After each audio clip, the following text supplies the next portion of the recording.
Kreu i Partisë Socialiste Edi Rama ka vëjuar fushatën e tij me një takim në Kavaj. Punësim për kavajësit dhe gjithë shqiptarët ka premtuar ai, duke pasur në fokus gratë dhe vajzat e reja të papuna, për të cilat tha ai pse ka një plan të detajuar. Kemi një program veçantë për të ndërtuar korpusin e të rinjve, shumë të vëmendshëm që të ruajmë barazinë gjinore dhe të japim përparësi grave të vajzave.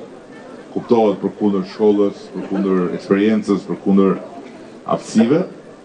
Dhe nga ana tjetër do të bëjmë çmos që të nxisim investimet prodhuese që sjellin hapjen e vendeve të reja të punës. Ndërsa lidhur me sektorin e shëndetësisë, shprehu edhe një herë zotimin për të ofruar shërbimin falas për të gjithë shqiptarët me pamundësi ekonomike. Këta marrin 10% taksë. Ne do ta heqim taksën e ilaçeve.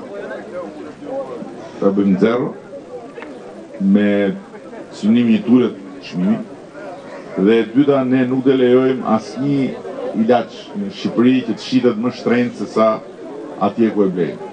Sepse ka ardhur puna këtu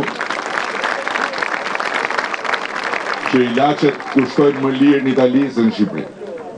Saliu thotë që kështu duhet të jetë se jemi vend më i përparuar se Italia. Ne ilaçet do t'i shesim, do të shiten ilaçet, do ta kontrollojmë dhe nuk do lejojmë të shiten më shtrenjtë se vendet e origjinës. Më pas, kreu i Partisë Socialiste ka udhëtuar drejt Stambollit, ku ka takuar kryeministrin turk Erdogan dhe nëpërmjet një postimi në Twitter Rama shkruante se lufta kundër korrupsionit e papunësisë, ndalja e rënimit në arsime, shëndetësi, rilindja ekonomike e sociale, arritjet e tij sot, tonat nesër, shkruan Rama në Twitter, ndërsa publikoi në Twitter dhe një foto të dhuratës që i bëri Erdogan. Librin e tij Vizioni për paqen globale me dedikimin e kreut të qeverisë turke për liderin e opozitës shqiptare.